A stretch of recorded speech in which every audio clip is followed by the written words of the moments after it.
Hello everyone and welcome back to my channel.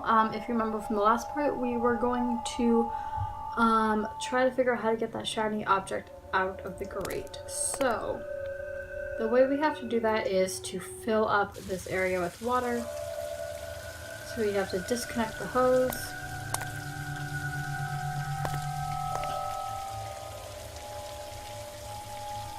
Okay, hold on.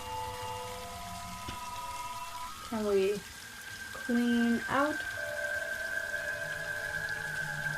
Okay. Oh. Okay, so it's gone. Okay.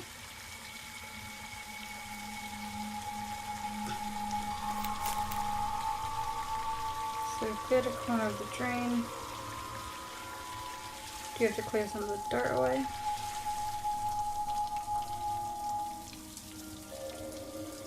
Let's turn off the water for right now. I don't think we need it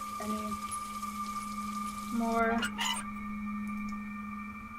Okay.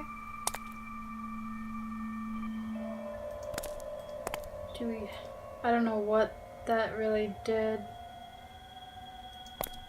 Why we had to clean that away, but we did. Do we have to do it a couple times? Okay. Alright, so I think what's next is we have to go find out where the drain washes out to.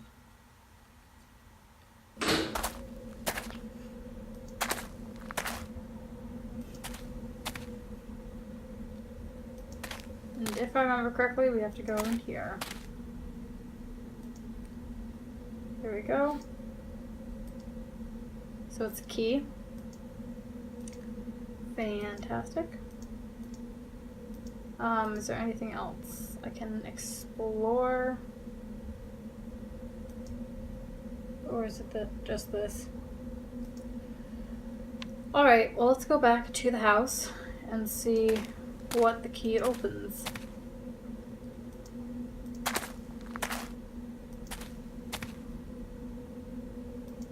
Is it this way? Here we go.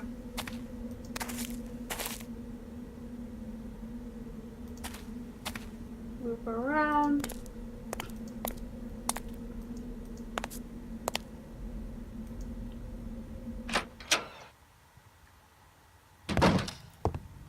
Alright, so I think it's in the library that we have to go.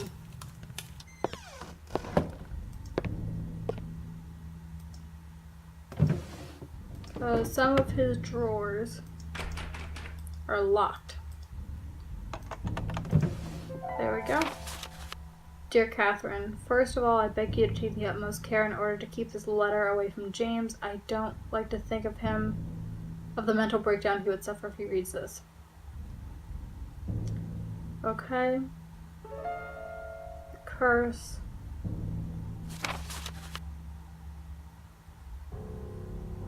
He's been delving into some very obscure arts, and what began as a hobby has now become a dangerous obsession. He wants to perform an African ritual on that awful mask he bought. He's convinced he's released an ancient spirit which will harm everything he loves and cares for.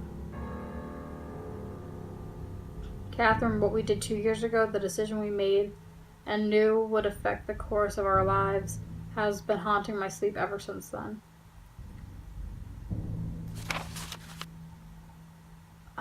Whatever you do with this letter, make sure that James doesn't suspect anything. I'd rather you destroy it, though extreme situations require extreme measures. Christopher. I'm assuming that's Christopher Milton.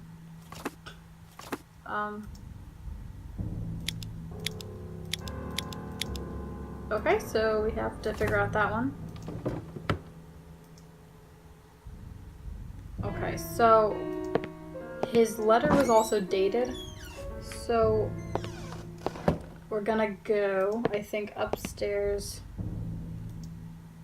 to the attic where the newspapers are. I think that's what we have to do, because everything's dated.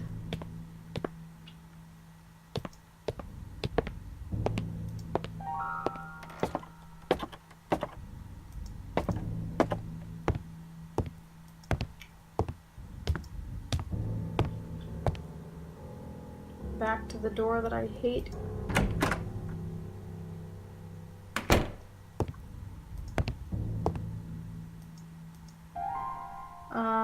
Okay, so there's nothing else. Nothing else that we can look at there, okay? So let's go back to the nursery. Because I'm pretty sure that's where we find out the combination of that little box.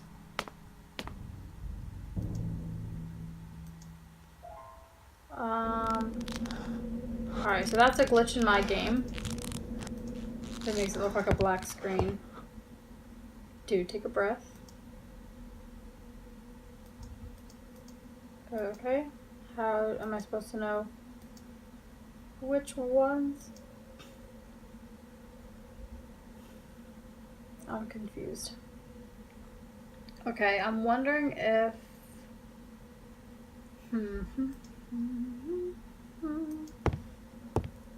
Alright. Hold up. So we know the kid's name begins with an R. Right, because of the plaque in the crypt, right? The one place had an R on it. So I'm assuming we're looking for an R, which is a 5. And then, let's see.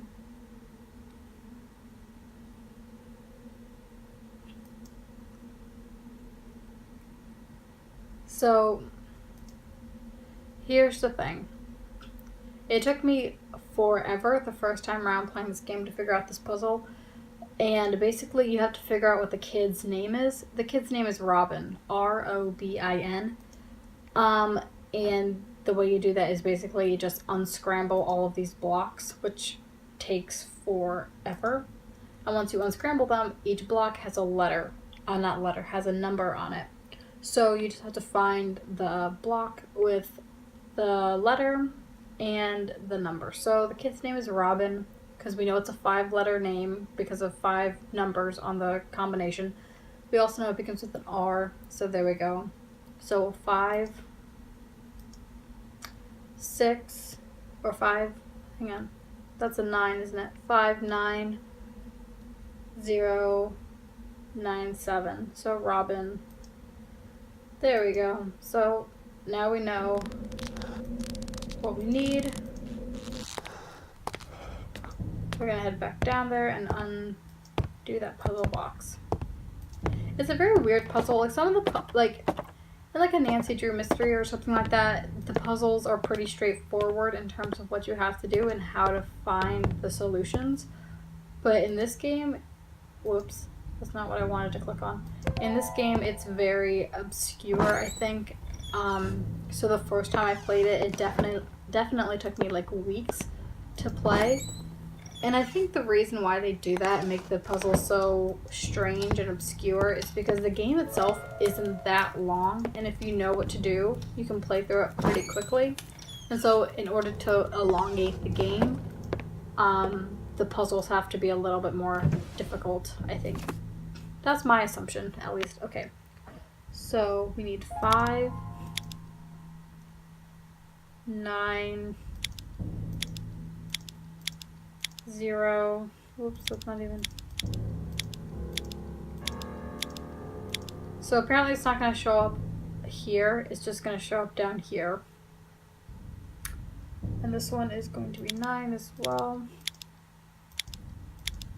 9 and 7. There we go. Can I open it? Oh my gosh. There we go. Okay,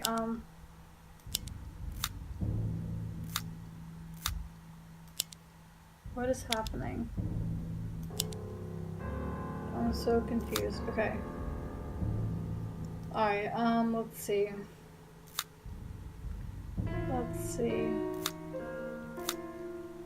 See, this is what I mean by, like, random puzzles. Like, there's no need for this. Okay. Okay, so I actually looked up, like, a walkthrough for this part because I got no clue what I'm supposed to do. So, because I do not remember. So it says to turn the piece of wood right, so like from here, so like that, and then click the knob at the right wall of the box. Okay. Turn the piece of wood to the left, and then click the knob on the left side of the box. Okay, click the bottom of the wood. There we go. Alright. That was much more difficult than it had to be. Alright. So now we have the key. And that's probably to the chapel, right? Or to the crypt? No, chapel. Hang on. It's gotta be to the chapel.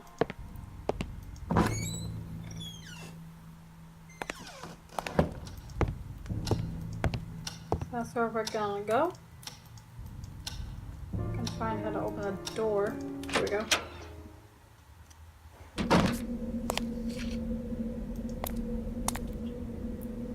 Okay. We have to go down this path, though.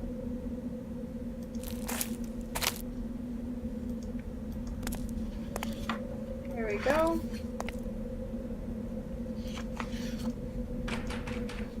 Okay, so we know that it's locked.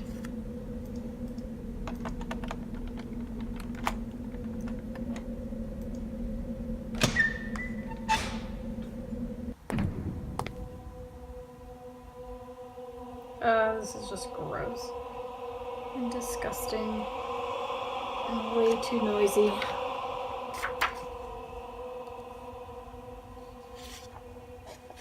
Alright, let's go up here.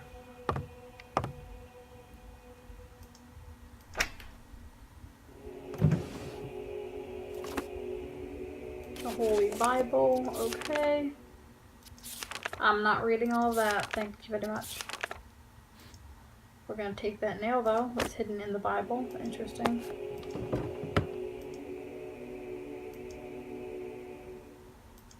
Anything else? No. Okay, so we have the nail.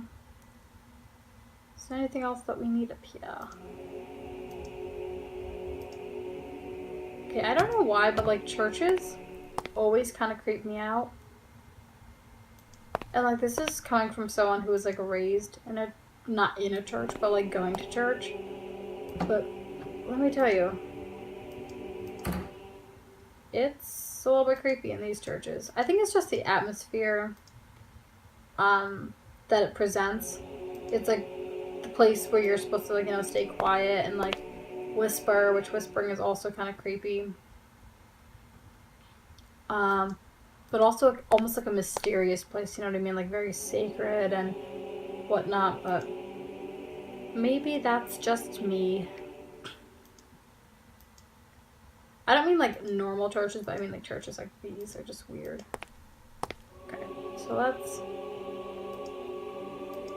Are we supposed to put in the nail? Okay. Hello. Okay.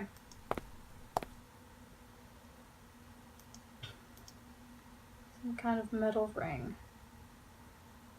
Alrighty then.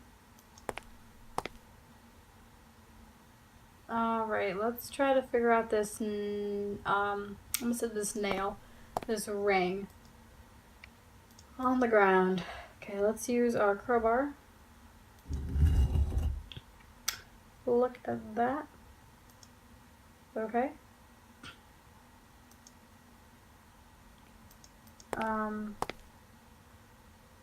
Now what? Can I do anything?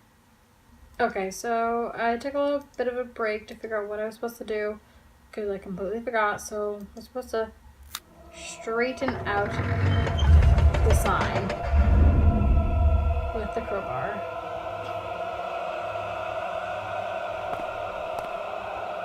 And all this music is really uncalled for, let me just tell you right now. First of all, never enter... Okay, why did I leave? No, go back down.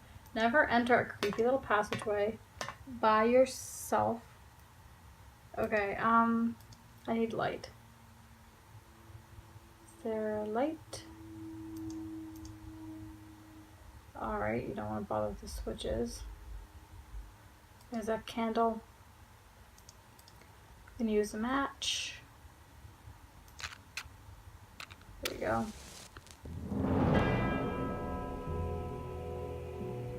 Well, looks like someone's been doing some sketchy things down here. Okay, let's take that branch. Thank you very much.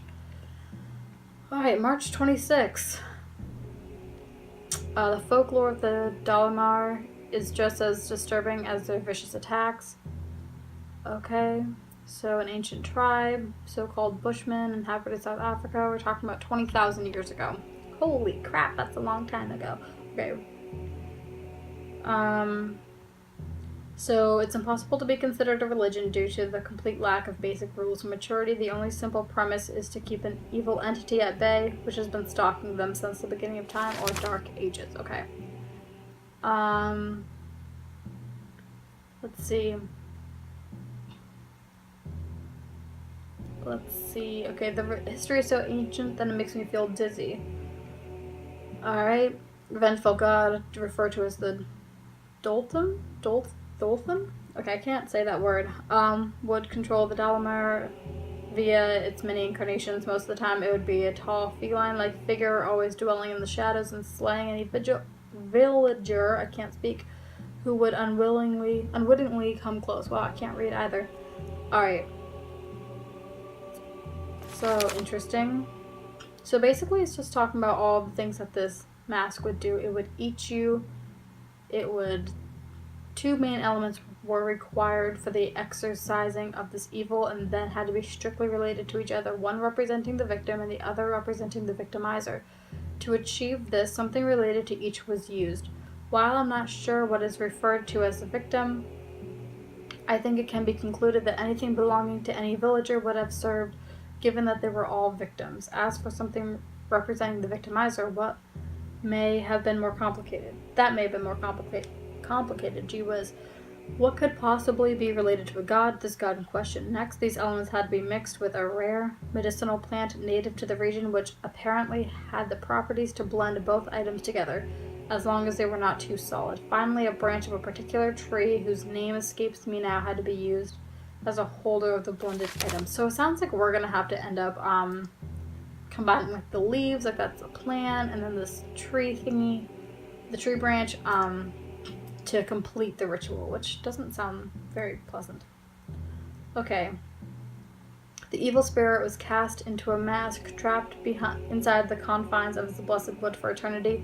A mask which its description bears uncanny resemblance to. Who am I fooling? It is that mask. The Dalimar would keep the spirit at bay via regular rituals involving the bloody sacrifices and aforementioned amulet. Okay, so we need an amulet too. The last book I read today about the Dalimar, in reality 2 small paragraphs as amusing bonus reading in a book lent by the museum, has revealed to me something that left me completely paralyzed with terror. I've always wondered since I began studying them what made the Dalimar savagely slaughter neighboring tribes without any apparent reason. Was it violent raw instinct? Did they feel threatened in any way? Was it by a perverse and ungodly sense of enjoyment? No, it was fear. Fear that someone else would take the mask and release the god they killed to protect themselves from falling again into the Dark Ages. If they went to such extreme lengths to avoid this, then what would they have done to endure? Then what did they have to endure when the entity was free? What have I done? What have I done? Alright. Okie dokie. Is there anything else? So, creepy stuff. Anything else? Alright. Well, I guess we can leave now.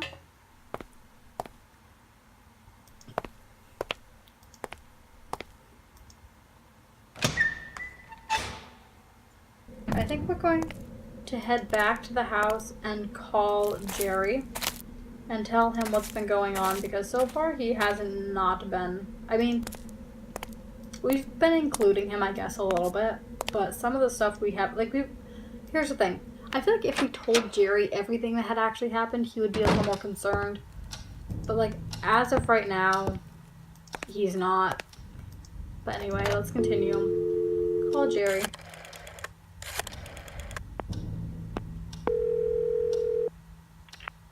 Yes? Jerry, it's me. Michael, I was about to call you. Why? I've been thinking about what you told me, and you could be onto something there. But I'm worried about your safety now. This could be dangerous. What do you mean by dangerous? Well, let's suppose you're right, and James Blackwood is indeed hiding somewhere inside the house. He's a madman, a murderer, and your life could be in danger. Jerry, if James Blackwood is still alive, he'd be nothing more than a harmless, decrepit old man. I don't think I'd have any problem outdoing him. And what if he is armed? I'm willing to take that risk. He surely knows I'm here by now. What if he's waiting for me to leave so that he can escape? I can't miss this opportunity. The opportunity of what, for Christ's sake? Of knowing. I'm already too much into this, Jerry. And if I don't know what happened inside this house, I won't be able to sleep again. You're obsessed. You were supposed to finish your book, get some rest, and now look at this. What are you going to say to your editor? Who knows, maybe this whole episode inspires me to write that ending. I'm sorry. I can't leave this now, Jerry. It's too late. I can't believe this. I don't understand you. Doesn't the possibility of spending another night in that house with a creepy old man hiding in the basement scare you? I know what you're trying to do. Goodbye, Jerry. Michael? Michael! It's dangerous, do you hear me? Dangerous! You have to leave that place! I'll keep you informed. Okay, Michael's not the smartest, but anyway, I think we're going to end this part here because it's going on a little bit long. But yeah, so in the next part, I don't know, we're gonna figure out if James Blackwood is actually hiding in the manor or not. But until then, I will talk to you guys later. Alright, bye.